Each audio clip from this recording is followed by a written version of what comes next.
जय परमेश्वर देवता लोगों, जय परमेश्वर। आज पेज नंबर 34 से आगे बढ़ रहा हूँ। जनहित में जारी है साध अनूपदास महाराज लिखी किताब जगदीतकारणी। यह जगदीतकारणी जिसको श्री अनूपदास प्रिंटिंग प्रेस चावनी अरमपुरा में साहब के प्रस्तुत किया तारीख 17 अप्रैल सन 1909 जावसास विधि 12 सगत 1965।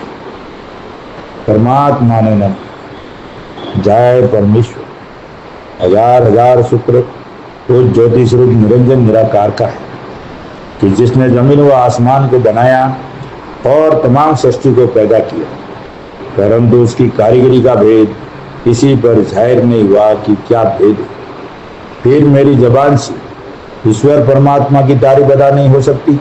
और दूसरा मजमून बदल समुद्र पे सो कलम से लिखा जाता कि जो जो करतब मैंने इन सौदागर महाजनान के देखे वो अजब तरह के नजर आए, जिससे मुझ गरीब साध अनूपदास को तमाम जहान के हिंदू मुसलमान और साध संत और पंडित फकीर और मुल्कों के राजा महाराजा और सातों आठों और सब विलायतों के बादशाह और दीगर अंग्रेज वगैरह की खिदमत में हाथ जोड़कर अर्ज करना लाजिम आया। दोस्तों, ये अनूपदास जी महाराज पूरे विश्व को हाथ जोड़ के अर्ज कर रही है कि आज दुनिया में आपदा विपदा घटना दुर्घटना जो भी बुरा हो रहा है भाइयों, कच्ची उम्र में मरना, बारिश का न होना, भूकंप का आना, तूफान का आना, समुद्रों का पानी खारा होना, जो भी ज्यादा हवा चलना, आंधी वगैरह आना, झाड़ जमीन से उखड़ के गिरना, हर तरह की बलात्कार करना, गलत ये करना, बेऔलाद रखना, यानी कई प्रकार के हर प्रकार का जो रोग होता है दुनिया में वो भाइयों राक्षसी पाप से होता है। और राक्षसी पाप का मतलब यह है कि जैसे रावण ने इंद्रजाल के नाम का पाप चलाया था और उसको सिखाने वाले हिंदुस्तान के सौदागर बनिए ही थे भाइयों, उसी तरह से उसका खात्मा शनिश्चर की मदद से रामचंद्र जी महाराज ने पूरी दुनिया का फौज बना के किया। वैसा का वैसा पाप हन्ना कसब ने भी चलाया था, उनको भी सिखाने वाले हिंदुस्तान के सौदागर बनिए बेईमान लंका के भेड़ी थे और मरवाने वाले भी यही थे। वैसा का वैसा पाप कंस ने चलाया, उसका पाप कृष्ण जी महाराज ने मिटाया, उनको भी सिखाने वाले हिंदुस्तान के सौदागर बनिए ही थे। और वैसा का वैसा पाप कारून बादशाह ने भी चलाया काफरी विद्या नाम से, और उसको मिटाने वाले गुरु नानक जी महाराज थे। ये चारों शख्सों ने और पांचवें अनूपदास जी महाराज, और इन चारों शख्सों ने जो पाप छुड़ाया था उससे दुनिया आज सलामत है, वरना दुनिया नहीं रहती भाइयों। और आज जो पाप चल रहा है उसको दुनिया कलयुग बोलती है, जिसका असली नाम कलयुग काल है। और ये हिंदुस्तान के सौदागर बनियों के घर का पाप है। और जब ये राक्षसी पाप कराते हैं जब दुनिया में बुरा होता है, जब तक ये राक्षसी पाप नहीं मिटेगा तब तक दुनिया में अमन शांति कायम नहीं होगी। हर चीज इनके कब्जे में भाइयों, हिंदुस्तान के सौदागर बनियों के कब्जे में। और ये चाहे वैसा पाप कराते हैं चाहे वैसा करते हैं, जब तक इस पाप को नहीं मिटाओगे जब तक दुनिया में अमन शांति कायम नहीं होगी। और ये किताब जगदीतकारणी इसका सबूत है। और अनूपदास जी महाराज उसके लेखक है और अनूपदास जी महाराज पूरी 100% गारंटी लेते हैं। भाइयों, पूरे विश्व को एक बात कहना चाहता हूँ कि एक बार इस किताब को जरूर पढ़िए और पढ़ करके अपने दिल से इंसाफ कीजिए ताकि दूध का दूध पानी का पानी हो जाए।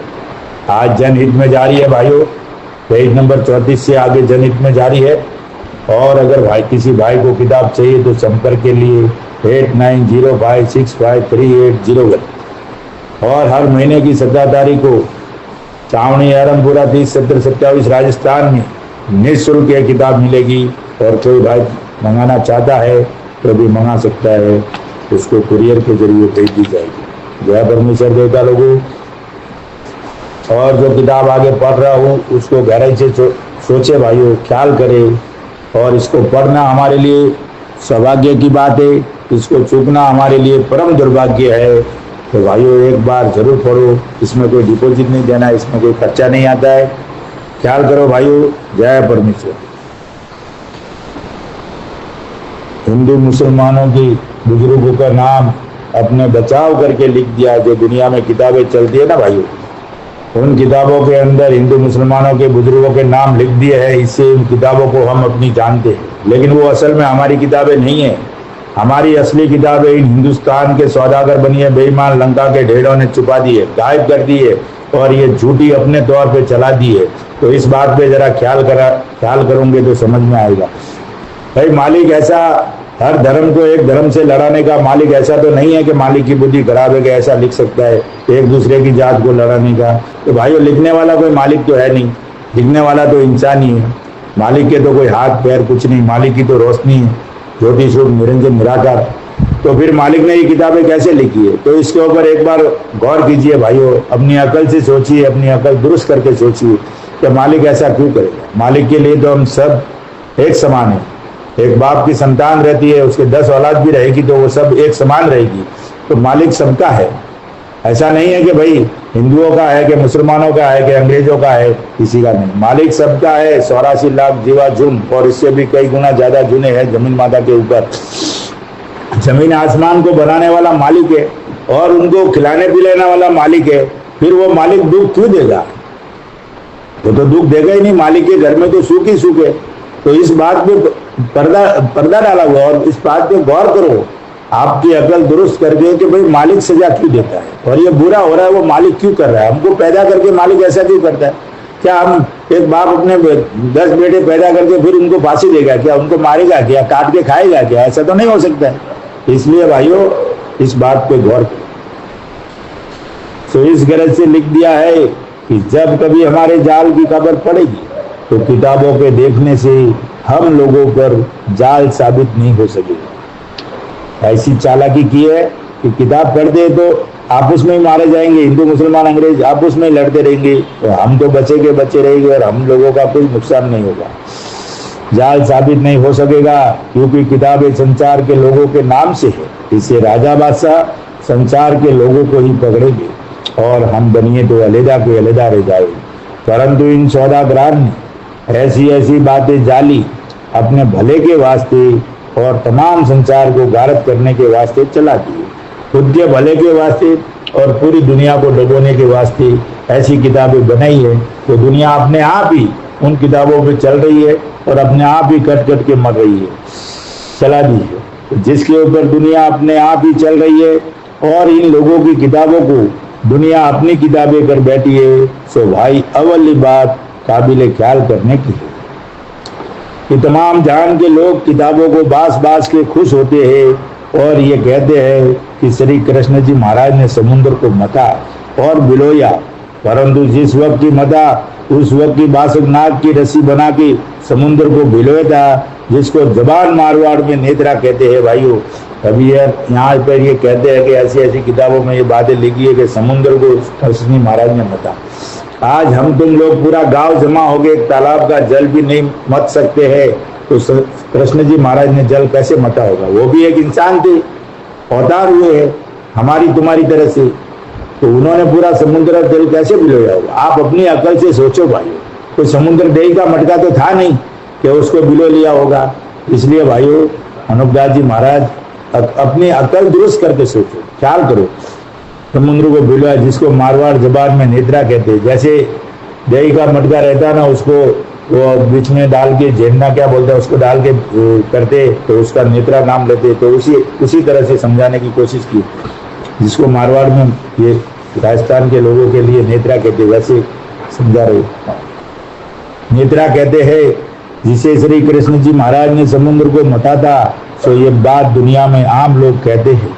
सो ये बात भी बनियों के घर की चलाई हुई है। ये लंका के ढेरों के घर की बात है भाइयों, ये झूठी बात है। इसे चलाई हुई है क्योंकि समुद्र का जल श्री कृष्ण जी महाराज ने नहीं मथा था, क्योंकि श्री कृष्ण जी महाराज भी एक अवतारों में से थे। हाँ, श्री कृष्ण जी ने ईश्वर परमात्मा की भक्ति की है जिससे उनका नाम अमर रहा है और इन्होंने भी शनिश्चर की तरह से संसार के साथ नेक काम किया है जिसे श्री कृष्ण जी का नाम अब तक अमर है। बाकी जाल इन सौदागरान का। सो ये जाल सिर्फ संसार के भुलाने के लिए चला दिए है, जिन्हों को सब संसार के लोग बिल्कुल नहीं समझते। कृष्ण जी ने जो काम किया, जो नेकी की, वो तो दुनिया के सामने नहीं रखते और उस नेकी का तो थोड़ा सा बाकी सब झूठ चला के गुमराह कर दिया। ऐसा का ऐसा रामचंद्र जी के साथ भी किया, ऐसा का ऐसा खन्ना कसब के साथ ऐसा का ऐसा कानून पास देगा। जो असली बात थी वो तो छुपा दी गई और झूठी बात चला के दुनिया को गुमराह कर दिया अपने फायदे के लिए। नहीं समझते हैं तो संसार के लोगों की अकल फेरने के लिए राक्षसी पाप चलाया है, जिससे अकल खराब हो गई है, जिससे मुझ गरीब के कहने पर यकीन नहीं लाते हो। अनुदास जी महाराज कहते हैं कि मुझ गरीब के कहने पर यकीन नहीं लाते हो, परंतु देखो कि जिस तरह से श्री कृष्ण जी महाराज अवतार हुए हैं, सो देखो भाई श्री कृष्ण जी महाराज के तौर पर तुम सब हिंदू मुसलमान अंग्रेज वगैरह मनचाओ अवतारी लोग हो।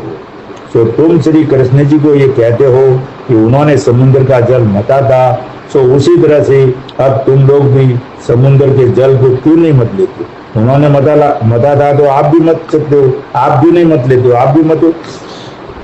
अगर समुद्र का जल तुम लोगों से नहीं मता जाता है तो श्री कृष्ण जी महाराज क्या जल मत सकते थे कि जो तुम लोग बयान करते हो? ये तारीफ तो सौदागरान के जाल की है।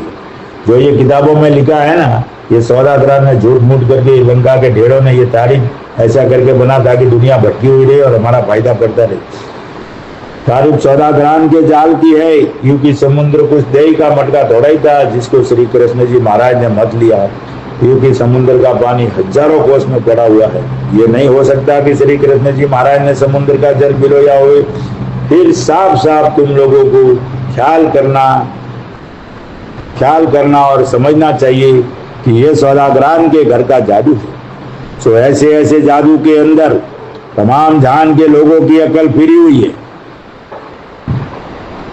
जिससे तुम सबको ऐसा ही सूझता है। परंतु ये तो ख्याल करो कि हम तुमसे एक तालाब का ही जल नहीं बिलोया जाता है, तो श्री कृष्ण जी महाराज ने समुद्र का जल किस तरह से बिलोया होगा? आज हम लोग भी पूरा गांव मिलके एक तालाब का जल नहीं बिलो सकते। पूरा गांव जमा हो जाए ना तो एक तालाब का जल नहीं बिलो सकते। तो कृष्ण जी महाराज ने समुद्र का जल किस तरह से बिलोया होगा? ख्याल करो, अपने अकल से सोचो भाई, बोलने की जरूरत ही नहीं पड़ती है।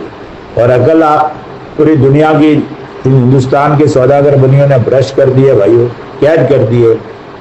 जब तक ये किताब नहीं पढ़ोगे पूरी दुनिया में, तब तक आपकी अकल दुरुस्त सोचने की क्षमता नहीं बढ़ेगी। आप सब कुछ कर रहे हो, लेकिन ये व्यवस्था पूरी हिंदुस्तान के सौदागर बनियों के चलाई हुई व्यवस्था में हम लोग चल रहे हैं। उस व्यवस्था से जब हम बाहर निकलेंगे, और बाहर निकलने का एक ही जरिया है कि साध अनुपदास महाराज लिखी किताब जगदीप कर। जब तक ये दुनिया में ये किताब नहीं पढ़ोगे, कोई भी बंदा नहीं पढ़ता है, जब तक उसकी बुद्धि दुरुस्त नहीं होती है। और जब एक बार पढ़ लेता है तब उसको मालूम पड़ता है कि दुनिया में भला क्या है, बुरा क्या है, अच्छा कैसे होगा और बुरा कैसे मिटेगा। तो उस किताब पढ़ने से सब मालूम आएगा। किस तरह से बिलोया होगा? क्योंकि श्री कृष्ण जी महाराज तो खुद ही अवतार थे, कि जिस तरह से हम और तुम सब संसार के लोग, अवतार का मतलब भाइयों हम तुम सब पशु प्राणी सब अवतार है, उसमें कोई शक नहीं। वैसे कृष्ण जी महाराज भी अवतार थे। संसार के लोग उसी तरह से श्री कृष्ण जी महाराज थे, परंतु इन बनियों ने दुनिया के भुलाने के वास्ते तरह तरह की किताबें राक्षसी वेद की हिंदुओं के घर में हिंदुओं के बुजुर्गों के नाम लिखकर धर दिए, उसी तरह मुसलमानों के बुजुर्गों के नाम लिख के धर दिए और उसी तरह मुसलमानों के बुजुर्गों के नाम लिख के धर दिए, और राजा बादशाहों के घरों में राजा बादशाहों के बुजुर्गों के नाम लिख के धर दिए। परंतु ये सब जाल इन सौदागरान के घर का चलाया हुआ है।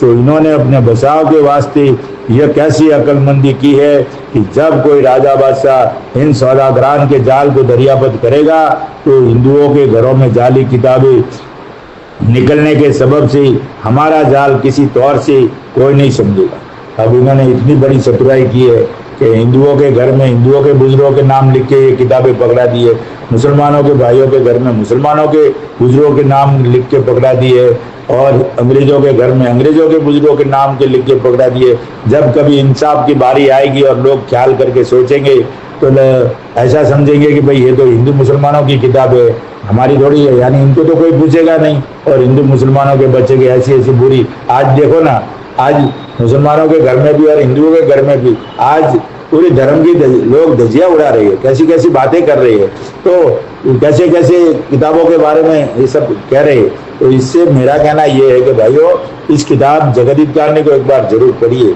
और इन्होंने बहुत बड़ी चतुराई के साथ हिंदुस्तान के सौदागर बनिए बेईमान लंका के ढेरों ने काम किया और कैसे किया है।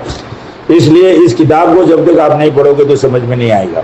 घरों में जाली किताबें निकलने के सबब से हमारा जाल किसी तौर से कोई नहीं समझेगा, बल्कि किताबों के रेंगने से हिंदू मुसलमान को ही इंद्रजालिया समझ करके तरह तरह की तकलीफें देते। आज हिंदू हमको कहते काफिर और हम मुसलमानों को कहते काफिर, लेकिन भाई असली काफिर तो हिंदुस्तान का सौदागर बनिया बेईमान लंका का ढेर है। हम तो आपस में फोकट में लड़ रहे, हम तो समझिए हमारी बुद्धि भ्रष्ट है इसके लिए हम लड़ रहे, लेकिन असली गुनहगार तो हिंदुस्तान में धर्मात्मा बन के बैठा है भाइयों।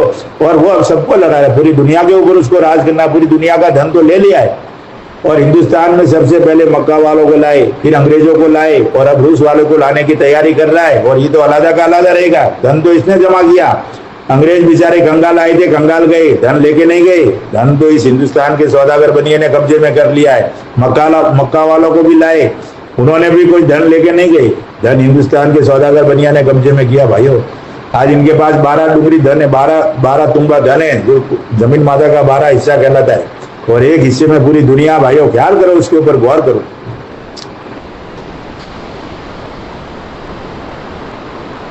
इंद्रजालिया समझ करके तरह की तकलीफ देंगे।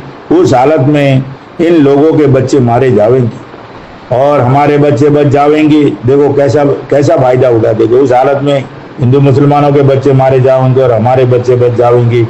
इस वजह से इन सौदागरान ने हिंदू मुसलमानों के घरों में अपने राक्षसी पाप से अकल फेर के संसार की किताबें पकड़ा दी।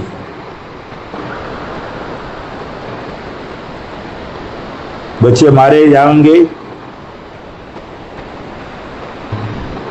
और हमारे बच्चे बच जाएंगे। इस वजह से इन सौदागरान ने हिंदू मुसलमानों के घरों में अपने राक्षसी पाप से अकल फेर के जाल की किताबें पकड़ा दी है, जिससे तमाम लोग हिंदुस्तान के आपस में लड़ते चले जाते हैं। इसी तरह से सौदागर महाजनान दूसरी बादशाहों के लोगों को लाके अपने राक्षसी पाप से अकल को फेर के और आपस में नाराजगी करा के गारद कर देंगे। और जिस तरह से कि हिंदुस्तान के राजा बादशाहों को गारद करके धन अपने काबू में कर लेंगे। सो देखो भाई, ये बनिए सातों आठों विलायतों के लोगों को गारद करने के लिए अपने राक्षसी पाप को करते जाते। ये पूरी दुनिया के ऊपर कब्जा करेंगे भाइयों, और पूरी दुनिया के ऊपर इनको राज करने की हविस है, और धीरे धीरे पूरी दुनिया को कमजोर कर देंगे, और करने भी लगे हैं और हुए भी है। अब अमेरिका की जनसंख्या देखो, रूस की जनसंख्या देखो, बाहर के देशों को पूरा नष्ट ही कर दिया ना। जमीनें बहुत बड़ी है लेकिन पब्लिक नहीं है। पब्लिक तो सिर्फ हिंदुस्तान, चीन और 2-4 मुल्कों में होगी, बाकी 100 कोस के ऊपर दाव कर दिए। राक्षसी पाप को करते जाते हैं और हजारों को राक्षसी पाप से गारद किए हैं, परंतु बादशाह लोग और तमाम जान के लोग इन सौदागरान के साथ तरह तरह के सलूक करे। इतना ये लोग जुल्म करने के बाद भी, लंका के ढेर इतना जुल्म कर रहे, उसके बाद भी राजा बादशाह इनके साथ सलूक कर रहे, इनको खुश रखते हैं, इनके साथ न्याय कर रहे, नेकी कर रहे, फिर भी ये लोग अपनी बदमाशी से बाज नहीं आते। ऐसे ऐसे सलूक कर रहे, जिस पर ये लोग अपने जाल से बाज नहीं आते, क्योंकि सौदागरान को बादशाह ने शाह की पदवी दी है और दूसरे तरह तरह के लाड रखते हैं। पर बादशाह ने इनको शाह की पदवी का मतलब आप समझते हो। अभी शाह पहले इनको लगता है, बादशाह को तो बाद में लगता है ना, बादशाह ही, और पहले शाह की पदवी इनको दी है, जबकि शाह बादशाह को लगना चाहिए, भाई पहले लगता था। तो इतनी बड़ी पदवी इनको दी है, कैसे लाड रखते होंगे, कैसे कैसे सलूक किए भाई। तो बादशाह ने इनको पहले शाह और बादशाह, क्या बोलते, ये बाद में शाह है, बादशाह का मतलब हो गया बाद में शाह, और ये शाह पहले हो गई, यानी इतनी बड़ी पदवी दी है। बादशाह ने शाह की पदवी दी है और दूसरे तरह तरह के लाड रखते हैं, और इन बेईमानों का चाहे कितना ही लाड रखे, परंतु इनको तो अपना ही मतलब सीधा है। ये कभी किसी के वफादार नहीं। आज हम हिंदू मुसलमान और अंग्रेज लड़ रहे हैं आपस में, लेकिन सबसे बड़े खतरनाक ये किसी के वफादार नहीं हो सकते। ये मतलब निकल गया तो पहचानते नहीं, ऐसी खेल है उनका। और इनके साथ बिल्कुल भरोसा नहीं, ये किसी काम के नहीं रहते भाइयों, ये कुछ भी काम के नहीं, ये बहुत खतरनाक लोग है। और पूरी दुनिया पे राज करना चाहते हैं तो कोई कम है क्या? देखने के भोले, दिखने के धर्मात्मा, ये जादूगोरा लोग है और पूरी दुनिया को जादूगोरा बना दिया और ये धर्मात्मा बन के बैठ गए और जादू अपना चला रहे पर्दे के पीछे। किसी को समझने भी नहीं देते कि जादू कैसे चल रहा है। और ये चाहते हैं कि सातों आठों विलायतों को गारद करके हमारे औलाद का राज सब विलायतों में हो जावे। इनको यह मतलब लगा हुआ। अभी ये पूरी दुनिया को गारद करके, धीरे धीरे पूरी दुनिया को गारद करके, गारद करना बोले तो कमजोर कर देना, कमजोर कर देना बोलते तो लाचार कर देना का, बेबस कर देना का, ऐसा हाल दुनिया का करके फिर वो राज करेंगे। फिर आप लोगों को मरने भी नहीं देंगे, जैसा ये चाहेंगे वैसा काम करेंगे। और आपकी फिर हैसियत भी नहीं रहेगी कि जैसे अंग्रेजों की हुकूमत चलती थी, वो तो बेचारे कुछ नहीं चलते, वो तो नियम नेकी में चलते थे। वो तो 6 आना लेता था तो उसका पूरे का पूरा काम किया, उसकी बनी हुई चीजें आज भी मौजूद है, उसने कोई गलत काम नहीं किया भाइयों। लेकिन इसकी हुकूमत आएगी हिंदुस्तान के सौदागर बनियों की। हम तो हिंदू मुसलमान आपस में लड़ लड़ के मर रहे हैं और हम राज लेने के चक्कर में हमारी बुद्धि ऐसी भ्रष्ट कर दी है। लेकिन हमारे पास कुछ नहीं, धन तो है ही नहीं, हम क्या राज करेंगे? जिसके पास धन होता है वो राज करता है दुनिया में। तो धन तो पूरा 12 तुम्बा, पूरा 12 हिस्सा हिंदुस्तान के बनियों में, और इनको तो ये लोभ लगा हुआ है पूरी दुनिया के ऊपर राज करने का। इससे ये लोग बदमाशी से बाज नहीं आते हैं और अपना राक्षसी पाप तमाम जान के गारद करने के लिए रात दिन करा रही, यानी 24 घंटा राक्षसी पाप कराते। और इनकी भाइयों फैक्ट्री, जिसको हिंदू मुसलमान अपना बोलते हैं ना कि जन्नत में जाएगा तो 72 हुरे मिलेगी, हिंदू कहते स्वर्ग में तेरा भला करेगा, कोई भी बोलता है ना, और वो अंग्रेज बोलते हेवन हिल्स में। भाइयों वहां जो है ना आपको गुमराह कर दिया है, न तो आपकी जन्नत है, न आपका स्वर्ग है, न आपका हेवन हिल्स है। वहां सिर्फ और सिर्फ हिंदुस्तान के सौदागर बनियों के पाप करने की जगह है। जब वहां पाप होता है, जब दुनिया में आके लग जाता है भाइयों, इस बात को गौर करो और गहराई से सोचो। रात दिन करा रहे हैं, जिसके सबब से राजा बादशाहों के लड़के मई रैयत के ऐसे तंग हाल हो रहे हैं कि जो उनको रोटी कपड़ा भी नसीब नहीं होता है। जितने जितने राजा बादशाह थे ना भाई, उनकी ऐसी हालत इन सौदागर बनियों ने कर दिया ना, आज रोटी कपड़ा भी कमाना बहुत मुश्किल है। जफर शाह बहादुर के मैंने एक लेख पढ़ा था, उसमें आज हिंदुस्तान में दिल्ली में किधर वो रहते, तो आज वो छोटी सी रूम में रहते। आज इनकी हालत बहुत बदतर कर दी है इन लोगों ने। तो भाइयों, जिसने जितने राजा बादशाहों ने राज किया था, उनका धन भी ले लिया और उनकी औलाद को भी खराब कर दिया, और बहुत बुरी तरह से। ये राक्षसी पाप का सबब है और ये किताब जगदीता ने उसका सबूत है। भाइयों जरा इसके ऊपर गौर करना। कपड़ा भी नसीब नहीं होता है, बल्कि साग तरकारी वगैरह से या कंगा कंगी वगैरह बेच के दिन गुजारनी करते हैं। तो ये हाल कुछ छुपा हुआ नहीं है, बल्कि सब साथ अपनी अपनी आंखों से देख रहे हैं, अपनी अपनी आंखों से देख रहे हैं कि जैसे हिंदुस्तान के लोगों की और मक्का वालों की कैफियत है, मक्का वालों की हालत है। परंतु इन सौदागरान ने राजा बादशाहों के ऊपर और रैयत के ऊपर जरा भी ख्याल नहीं किया। इन सौदागरान ने राजा बादशाहों के ऊपर जरा भी दया नहीं आई इनको। हम आज किसको बोलते, एक दूसरी हम कौम को बोल रहे कि इनको जरा भी दया नहीं, इनको नहीं है। लेकिन इनकी हालत देखो, कैसे कैसे बर्बाद कर दिया हम लोगों को, राजा बादशाहों को, और जरा भी दया नहीं, ख्याल नहीं किया कि इन राजा बादशाहों ने, किसने ख्याल नहीं किया? ये हिंदुस्तान के सौदागर बनिए बेईमान लंका के ढेरों ने रैयत के ऊपर जरा भी ख्याल नहीं किया कि इन राजा बादशाहों ने हमारे साथ में ऐसे ऐसे सलूक किए हैं जिसके एहसान से कयामत तक नहीं छूट सकते।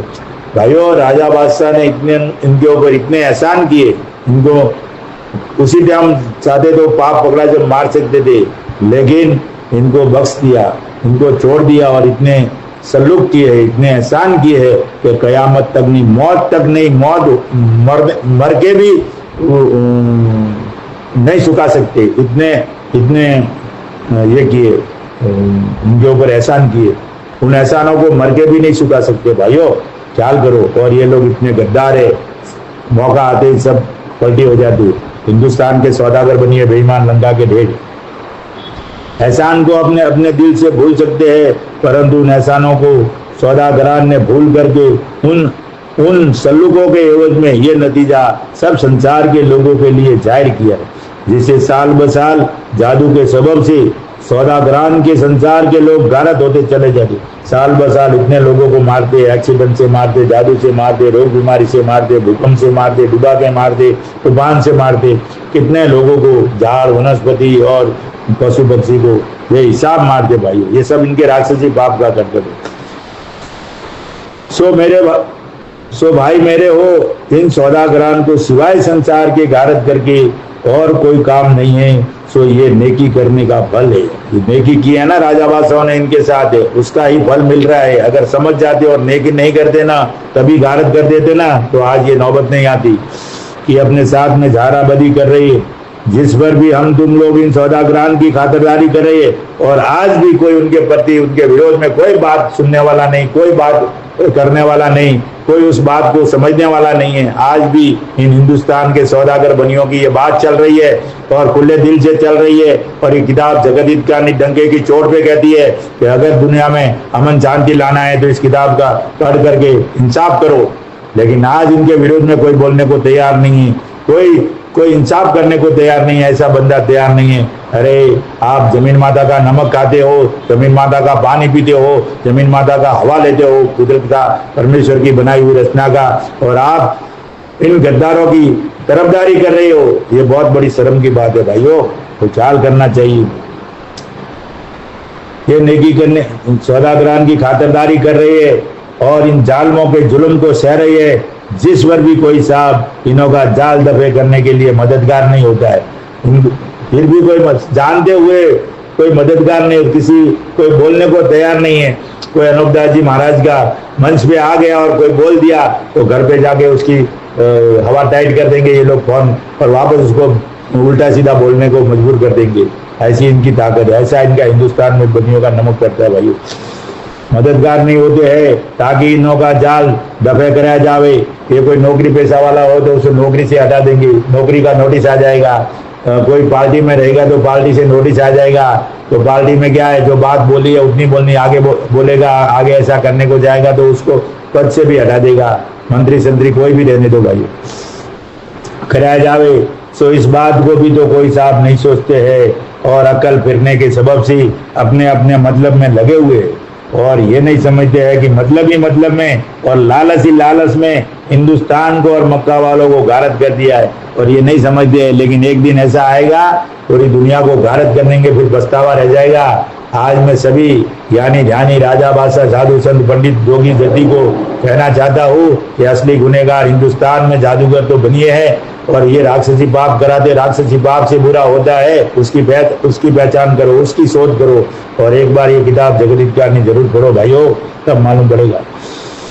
गारत कर देंगे। सो इस बात का बंदोबस्त तमाम जान के हिंदू मुसलमान और अंग्रेज वगैरह एक दिल होकर करो। सो ये बात आप लोगों को सही और दुरुस्त जानना चाहिए, और जल्दी इस जाल के दफे करने के लिए दिल से कोशिश करनी चाहिए ताकि संसार का भला हो।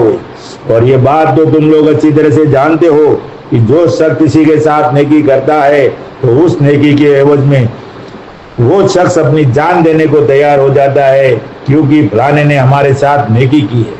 तो ये अगर शख्स आपके साथ नेकी करता है ना, तो वो अपनी जान देने को तैयार हो जाता है कि हमारे साथ में उसने नेकी की है, उसने एक दिन हमको सपोर्ट किया था। लेकिन ये बनिए लोग क्यों आपको ऐसा करेंगे? परंतु ये बनिए ऐसे बदमाश है कि चाहे इन बनियों के साथ में नेकी करते रहे तो भी ये बनिए कुछ एहसान नहीं मानते हैं। सो मैं इन बनियों के साथ संसार की नेकी करने का कई जगह लिख चुका हूँ कि जैसे नेकी इन बनियों के साथ में कुल राजा बादशाह और रईत वगैरह ने की है, परंतु इन सौदागरान ने उस नेकी करने का ख्याल जरा भी नहीं किया, बल्कि और नेकी के एवज में तमाम जान की अकल अपने राक्षसी पाप से कैद करके खराब कर दिया। उस नेकी करने के एवज में और राक्षसी पाप के पूरी अकल खराब कर दी है भाइयों। तो इसलिए हिंदू मुसलमान अंग्रेज भाइयों, अपनी अपनी औलाद बचाने के लिए इस किताब जगदीत ज्ञानी के मजमून को पढ़ करके बंदोबस्त करो तो दुनिया में अमन शांति कायम हो जाए, वरना दुनिया का हाल बुरा करेंगे भाइयों। और वो दिन दूर नहीं है कि ये दुनिया के ऊपर राज करे, और एक दिन ऐसा दिन आएगा कि आप मौत मांगोगे तो मौत नहीं मिलेगी, और परिस्थिति हालत अंग्रेजों से भी बेहतर करेंगे। इसलिए भाइयों ये राक्षसी पाप जब तक नहीं मिटाओगे, जब तक दुनिया में अमन शांति कायम नहीं होगी। रावण को भी मार के मिटा दिया, कंस को भी मार के मिटा दिया, कारून को भी मार के मिटा दिया, हिरण्यकश्यप को भी मार के मिटाया। और जब तक हिंदुस्तान के सौदागर बनियों का खात्मा नहीं होगा, जब तक ये पाप नहीं मिटेगा। इसलिए हिंदू मुसलमान अंग्रेज भाइयों, ये साध अनुपदास महाराज किताब जगत हित कारणी एक बार जरूर पढ़िए और पढ़ करके इंसाफ कीजिए, तब जाके आप दुनिया में अमन शांति कायम होगा। जय परमेश्वर, जय परमेश्वर। कल से चालू होगा पेज नंबर 36 से,